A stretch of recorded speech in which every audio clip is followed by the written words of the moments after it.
Bismillahirrahmanirrahim. Elhamdülillahi Rabbil alemin. Vessalatu vesselamu ala seyyidina Muhammed as-sadiqil va'dil amin. Allahumma la ilme lana illa ma 'allamtana innaka entel alimul hakim. Allahumma 'allimna ma yanfa'una ve enfa'na bima 'allamtana ve zidna ilma. Ve arinal hakka hakkan warzuqna ittiba'ah. وارنا الباطل باطلا وارزقنا اجتنابه واجعلنا ممن يستمعون القول فيتبعون احسنه وادخلنا برحمتك في عبادك الصالحين. اما بعد السلام عليكم ورحمه الله وبركاته. استعيذ بالله. اقرأ باسم ربك الذي خلق خلق الانسان من علق اقرأ وربك الاكرم. Ey Muhammed alayhissalom, barcha mavjudotni yaratgan zot bo'lmish Parvardigoringiz nomi bilan boshlab o'qing. U insonni lahta qondan yaratgan zotdir. O'qing, sizni Parvardigoringiz o'ta karamli zotdir. O'ta karamlik, o'ta saxovatlik, saxiy Robbimiz bor. O'tgan darsimizda aytdik, Alloh taolo bizni o'qi dedi. Mana shu birinchi o'qishligimiz siz bilan bizga bahs va Allohga bo'lgan iymonni berishligi kerak. Bahs qilamiz, Allohni tanib iymon keltiramiz. Ikkinchi qiroat taniymiz, shukr keltiramiz. Uchinchi qiroat amal qilamiz va itoat qilamiz. Mana shu 3 ta qiroatni aytib o'tdik. Al-Akram, o'ta karamli bo'lgan Robbimiz Alloh subhanahu va taolo o'zining kalomida hamma narsani xabarini berdi. Mahluqotlarning yaratilishidan avvalgi holatdan kelajakda bo'ladigan hamma ishlarning xabarini berdi.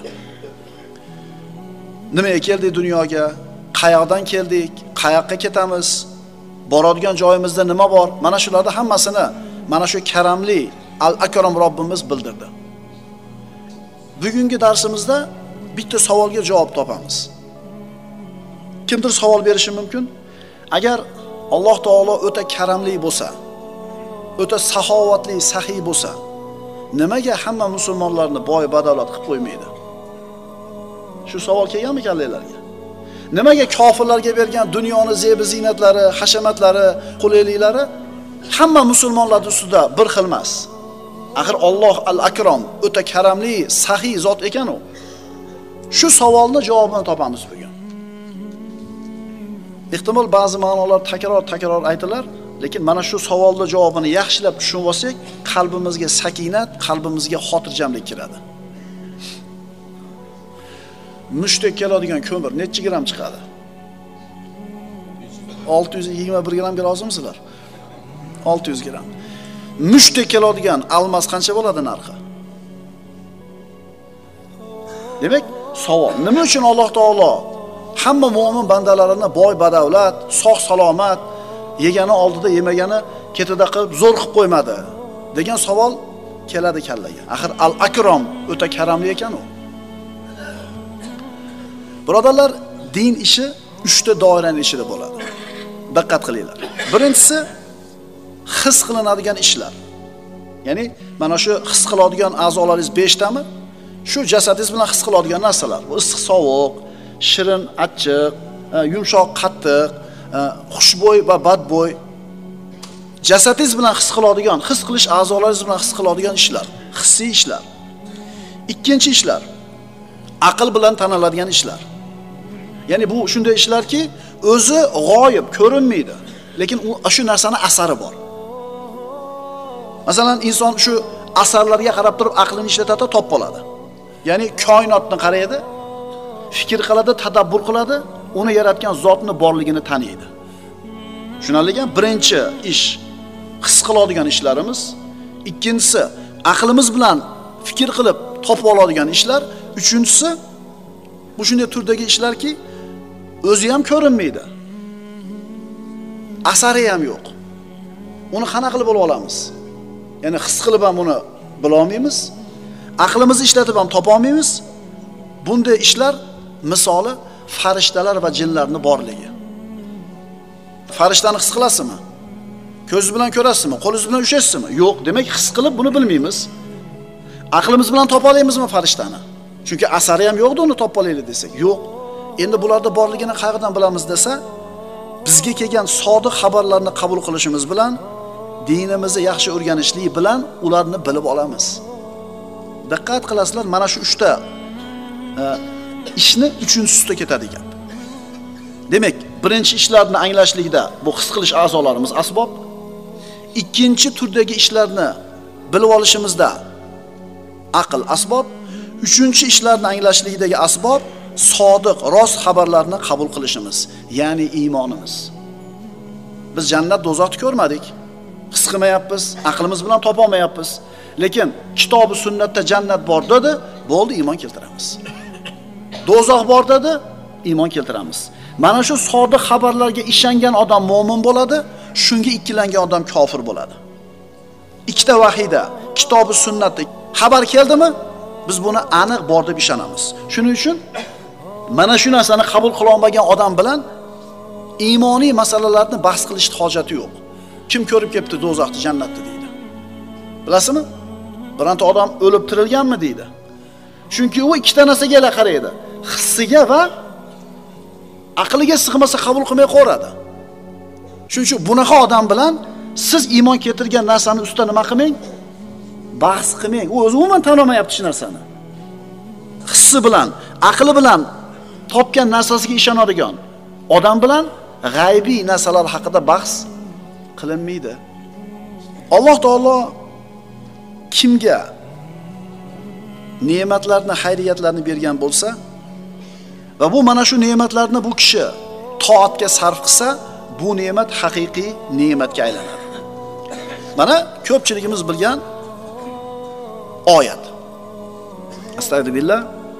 Fa ammal insanu idza mabtalahu robbuhu fa akramahu va na'amahu fa yaqulu robbi akraman. Bas endi inson qachon Parvardigori uni imtihon qilib, e'tibor beringlar, imtihon qilib, aziz qilib qo'ysa va unga ne'mat ato etsa, darhol Parvardigorim meni aziz qildi der. Ne'matni berdi, sinab turib. Gunoh ma'siyatdan ichcham chiqmaydi. Toat ibodatdan mutlaq uzoq. Shu odamning ustida ko'p xayriyatlar turgan bo'lsa, ayrim odamlar Alloh erkalatib qo'ygan odamda Allohga yoqqan joyi bor, qara shuning uchun hamma yo'qni zo'r qilib qo'ygan degan fikrga boradi. Bunaqa odam o'zi ham aytadiki, Allohga yoqqan joyim bor, shuning uchun men ibodat qilmasam ham nima qilyapti? Menga shuncha xayriyatni beryapti deydi. Oyatda nima dedi? Imtihon qilib turib bersa deyapti. Demak, berishligi nima ekan? Savolni qaytarib qo'yinglar. Nima savolga javob topamiz dedik? Al-Akram bo'lgan Robbimiz o'ta karamli bo'lsa, nimaga hamma musulmonlarda ham yo'g'ini tekis qilib qo'ymadi? Shu savolga javobini qidiryapmiz. Endi xuddi shu odam haqida Alloh taolo aytadi. Astagfirullah. Va amma idza mabtalahu faqadara alayhi rizqahu fayaqulu robbi ahanan. Endi qachon Parvardigori uni imtihon qilib, rizqini tang qilib qo'ysa, darhol Parvardigorim meni xor qildi der. Ya'ni bu odamning nazdida qo'lida dunyoviy maishat, dunyoviy ne'matlarda ko'p bo'lishligi Alloh uni aziz qilganligi bo'lyapti. Agar shu narsalarni olib tang qilib qo'ygan bo'lsa, Alloh uni xor qilgani bo'lyapti. Hozirgi kundagi odamlarda aksariyatini kallasidagi o'lchov tushunchasi shu emasmi? Odamlarning tushunchasida rizq katta bo'lsa, demak Alloh aziz qildi, rizq tang bo'lsa Alloh xor qildi degan tushuncha bor. Alloh taolo aytadi, yo'q ey bandalarim, bunday emas. Ne'matni berishligim aziz qilganim emas, ne'matni olib qo'yganim xor qilganim emas.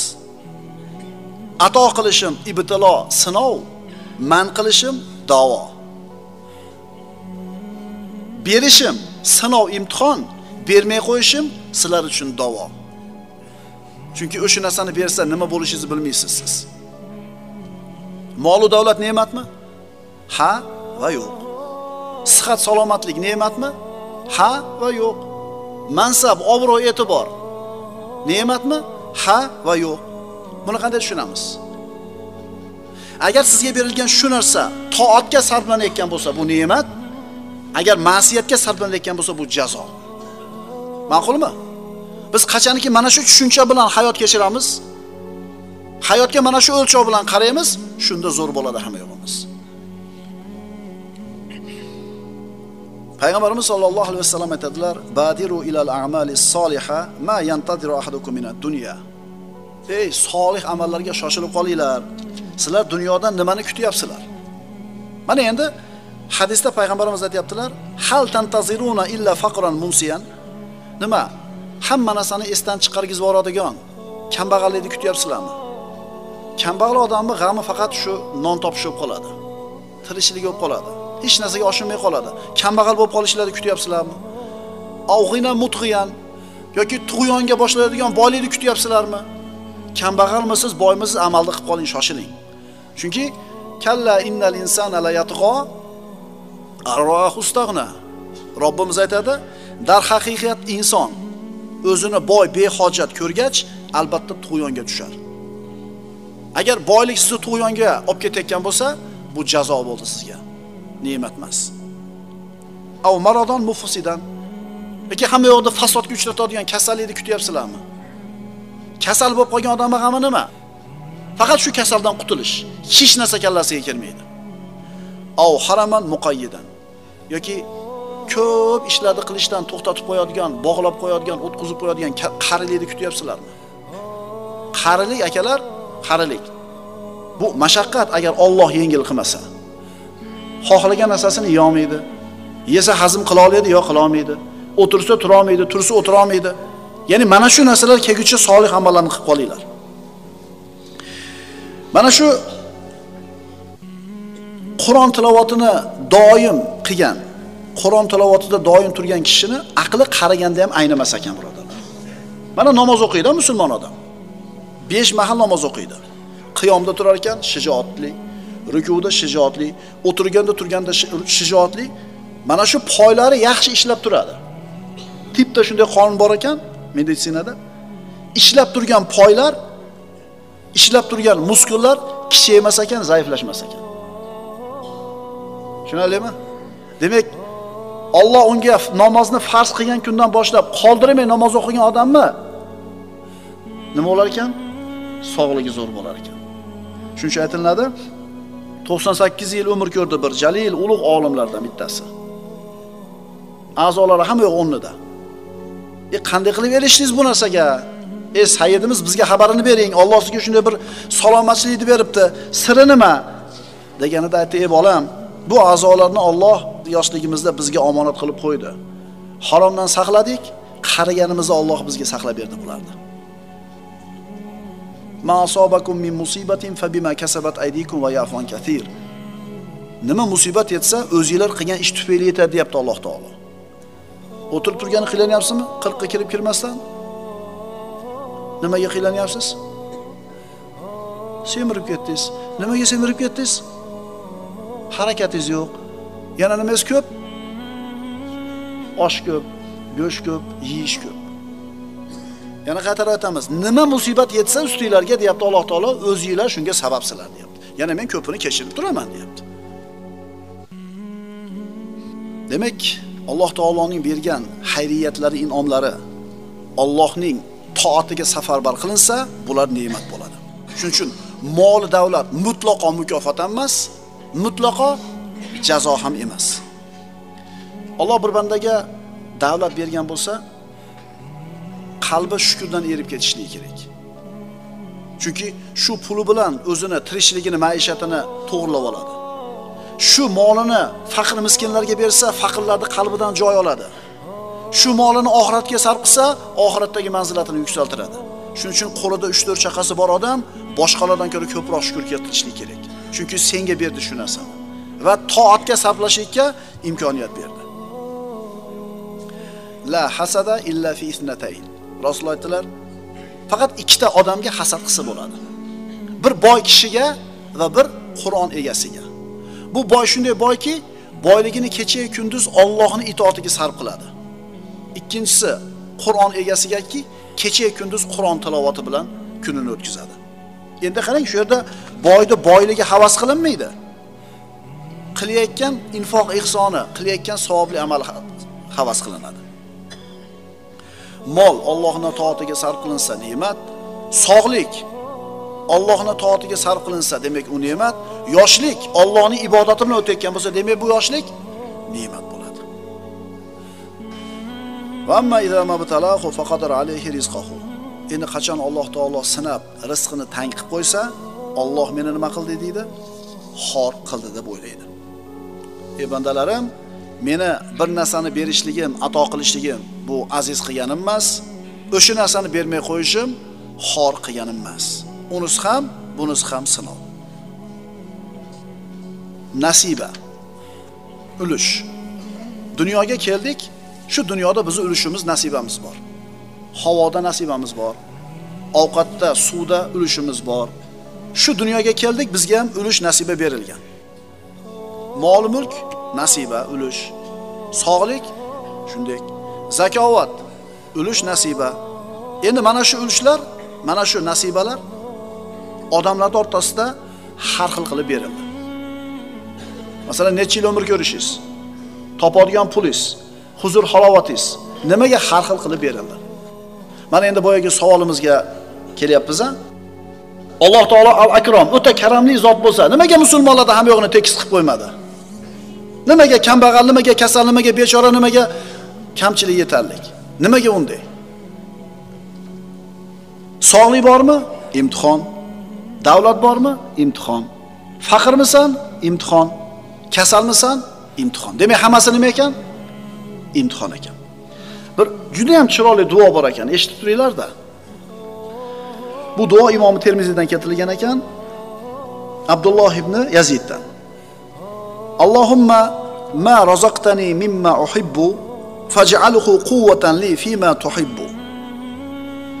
Parvardigor, men yaxshi ko'rgan narsa bilan rizqlantirgan bo'lsang, bas shu narsani menga seni yaxshi ko'radigan narsalarni qilishga quvvat qilgin. Men yaxshi ko'rgan narsalardan nimani bergan bo'lsang, o'sha narsalar seni itoatingga quvvat bo'lsin. Endi sog'likni berdimi, senga itoatga quvvat bo'lsin. Boylikni berdimi, itoatga quvvat bo'lsin.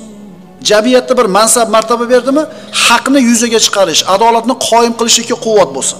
Farzand berdimi, seni rozi qiladigan ishlarga quvvat bo'lsin. Va ma zawayta anni mimma uhibbu faj'alhu faraghan li fima tuhibbu. Endi men yaxshi ko'rgan narsalardan nimani menga bermagan bo'lsang, men yaxshi ko'rgan narsalardan menga nimani bermagan bo'lsang, o'zing yaxshi ko'rgan narsa uchun meni undan forig' qilgan bo'lgin. Tushunarli bo'ldimi? Katta dunyo so'rovdi, bermading. Endi o'sha bermaganligini sababi o'zimga yaqin bo'lsin degan bo'lgin.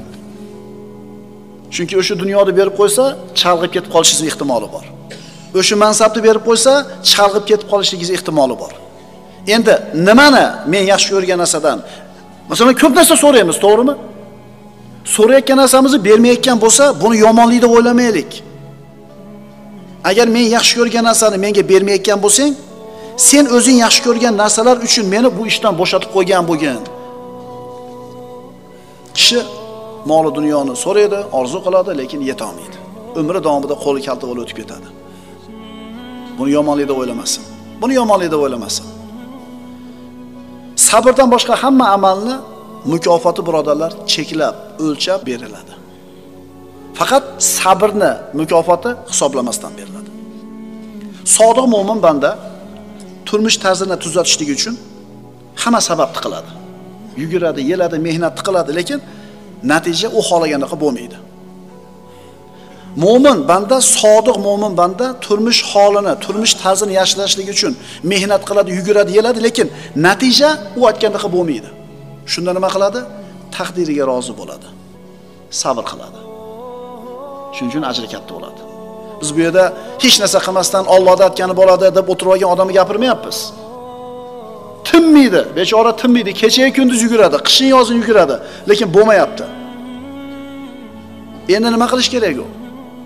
Biz o'sha harakat qilmayotganda malomat qilaylik. Agar shunaqa farzandimiz yotib olgan bo'lsa, urishib qolashaylik. Ishlar yugur chiq deb. Ammo yugurib, yelib harakat qilsa ham bo'lmayaptimi? Shu farzandni malomat qilmaylik. Nimaga sen topa olmayapsan, Alloh topganda demaylik, chunki uni taqdiri u. Haqiqatan kunni kunga, tunni tunga o'laysan bo'lmaydi. Demak, Alloh taoloning taqdiri. Seni ishing tugadi. Seni ishing harakatidir. Bu yo'q Allohdan.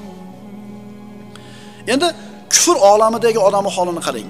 Yuguradi, yeladi, harakat qiladi, sabab qiladi, natija bo'lmasa tushkunlikka tushadi, o'zini o'ldirishlikkacha boradi. Ammo iymon olamida-chi? Hamma sabab qilgandan keyin ham natija bo'lmasa, demak Allohdan ekan deydi, rozi bo'ladi, ajr oladi. Al-Akram, o'ta karamli bo'lgan Robbisi shu narsani taqdir qilgan edi unga. Alloh qizg'anmagan edi, Alloh baxillik qilmagan edi. Men qildimmi harakatni nimaga bermading demaydi. Chunki karamli, o'ta saxovatli bo'lgan Robbingiz shu kunda taqdir qilibdimi? Demak, shu sizga yaxshi ekan. Endi nima bo'ling? Rozi bo'ling. Innama yuwaffas-sabirun ajrahum bighayri hisab. Hech shak shubha yo'qki, sabr toqat qilguvchilarning ajr mukofotlari hisob-kitobsiz, to'la to'kis qilib beriladi. Inna wajadnahu sabira, ni'mal abdu innahu awwab. Alloh taolo o'zining bandasi Ayyub alayhisalomni maqtab aytadiki, dar haqiqat biz Ayyub alayhisalomni sabr qilguvchi holda topdik, u naqadar yaxshi bandadir. Nimasi uchun Alloh taolo yaxshi deyapti? Sabr qilgani uchun. Birodarlar, ustimizda turgan kun Alloh bizga taqdir qilgan kun. Sabr qilsangiz ham shu kunda turibsiz. Jazavaga tushsangiz ham shu kunda turibsiz. Rozi bo'lsangiz ham shu kun. Norozi bo'lib shikoyat qilsangiz ham shu kun. Keling birodar, haqiqiy mo'min bo'laylik. Al-Akram, o'ta karamli Robbimiz shu kunni bizga beribdimi? Demak, shu kun yaxshi ekan, chunki Robbimiz Al-Akram, karamli zot. Inson ustiga qanday kun kelmasin, Alloh unga nimani taqdir qilgan bo'lmasin, albatta buni orqasida hikmat bor. Zo'r gap tarqalib qoldi oralarimizda.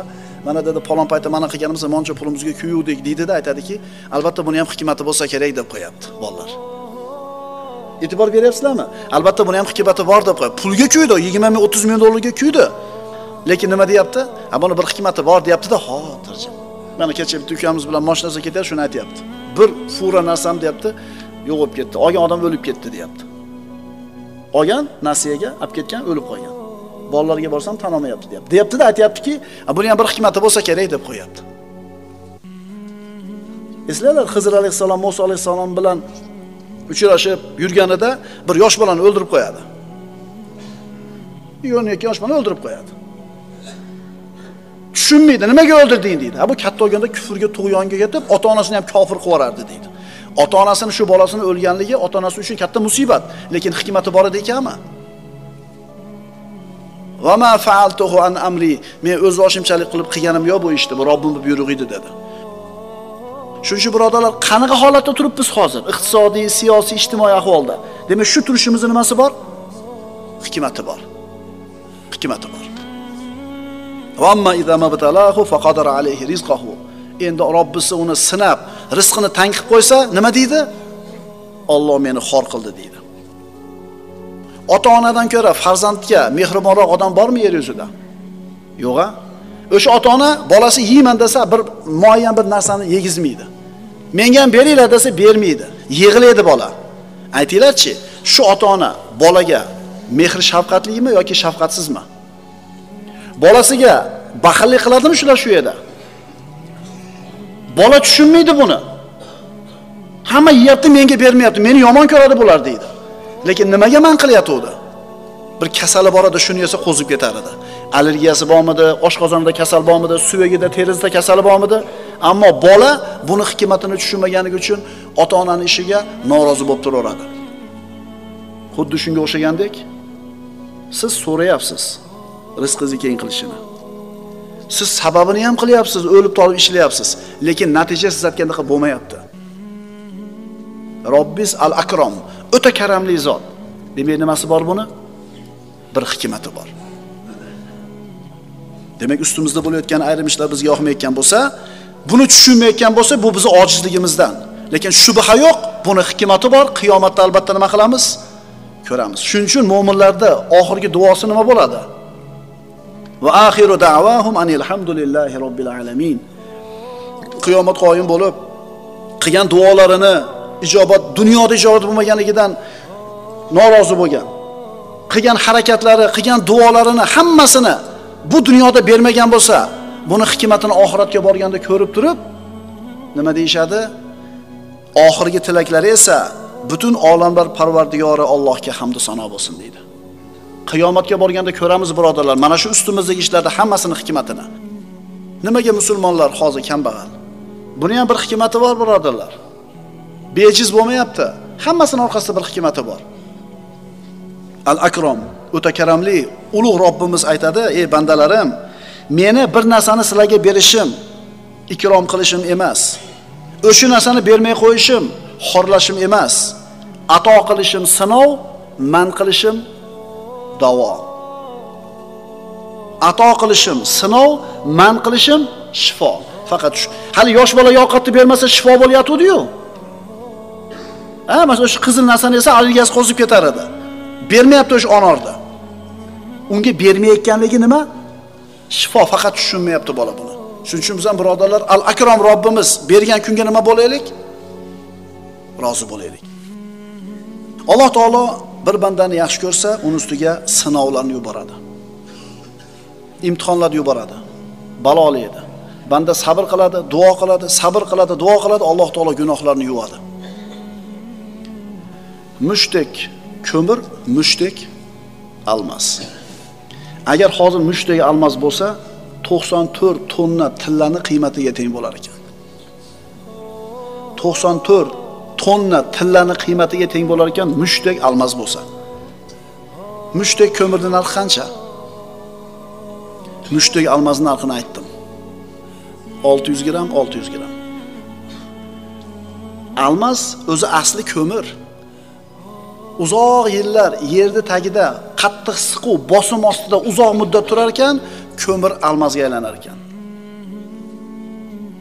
Mo'min banda Robbisini sinovlari, imtihonlari, mashaqqatlariga duchor bo'lar ekan, sabr qilar ekan, rozi bo'lar ekan, duo qilar ekan, almasga aylanar ekan ko'mir. Va shu sinovlar bilan Alloh taolo o'zini bandasini o'ziga yana ham yaqinroq qilar ekan. Yubutalal mar'u ala qadari dinihi. Kishi iymonidagi salobatga qarab imtihonga duchor bo'ladi. Iymonida qanchalar salobat katta bo'lsa, imtihon shuncha salobatli keladi. Imtihonning eng qiyini, mashaqqatlisi payg'ambarlarga kelgan, chunki Allohga eng yaqin bandalar bo'lgan. Xursand bo'ling banda. Agar sizni Robbingiz ilohiy muolajaga tortgan bo'lsa va bunga siz rozi bo'lgan bo'lsangiz, ko'mirligidan almaslikka o'tasiz, birodar. Norozi bo'lsangiz-chi, ko'mirligicha qolib ketaverasiz. O'shunda ham sinov ustingizda turaveradi. Agar Alloh taolo bir bandani yaxshi ko'rsa, birodarlar, koinotga nido qildiradi Jabroil alayhisalom orqali. Ey Jabroil, men falonchini yaxshi ko'rdim, siz ham yaxshi ko'ring. Jabroil alayhisalom yaxshi ko'radi. Samo ahliga nido qilinadi. Samo ahli yer ahliga nido qiladi. Yer ahli, Alloh falon bandani yaxshi ko'rdi. Sizlar ham yaxshi ko'ringlar. Va odamlar o'zlari bilmagan holda shu odamni yaxshi ko'radi. Odamlarning qalbida unga nisbatan qabuliyat ochiladi. Nimasi uchun? Al-Akram bo'lgan Robbisi bergan taqdirga rozi bo'lgani uchun, sinovlarga rozi bo'lgani uchun, Allohga shukr keltirgani uchun. Istanbuldagi Topqo'pi muzeyida tuxumdek keladigan almas bor. Tuxumdek keladigan ko'mirdan narxi qancha? Almasda asli nima ekan? Ko'mir ekan. Ko'mir mana shu siquv yer tagidagi bosimda ostida uzoq yillar turar ekan, almasga aylanar ekan, birodarlar. Alloh taoloning siz bilan biz ustimizga berayotgan kuni bu sinov siz bilan bizni nima qilishligi uchun? O'ziga yaqin qilishligi uchun. Ilohiy muolajaga ro'baro bo'lishlik ulug' ne'mat. Alloh taolo bizni davolar ekan mana shu sinov musibatlar bilan, agar rozi bo'lsak, Robbimizga shunchalar yaqin bo'lar ekanmiz. Chunki falamma nasu ma zukiru bihi fatahna alayhim abwaba kulli shay hatta idza farihu bima utu akhadnahum baghtatan fahum mublisun. Endi o'zlari uchun eslatma qilib berilgan narsani unutgan vaqtlarida bir qavmga Alloh taolo payg'ambar yuboruvdi, ular iymon keltirishmadi. Kofir bo'ldi, Alloh taolo hamma dunyodagi hamma ne'matlarni, xayriyatlarni ochib qo'ydi. Zo'r yashayapti ular. Allohga yoqqan joyimiz borki, zo'r yashayapmiz deyishdi. Hozirgi kundagi odamlarning juda ko'pchiligini kallasidagi fikrda aytishdi. Endi o'zlari uchun eslatma qilib berilgan narsani unutgan vaqtlarida ularga hamma narsani eshiklarini ochib qo'ydik. Qachoniki o'zlariga berilgan narsalar bilan shod va hurram turganlarida ularni to'satdan ushladik, bas butunlay nomurod bo'ldilar. Ey bandalarim, berishim, ato qilishim, izzat ikrom qilishim emas, man qilishim, xorlashim emas. Berishim, ato qilishim sinov, man qilishim davo, shifo. Alloh subhanahu va taolo o'zi ilohiy muolajaga kiritib, sabr qanoat berib, mana shu ko'mirlikdan alamizlikka olib chiqilgan bandalardan qilishini so'raymiz. Aqulu qawli hada va astagfirulloh li va lakum.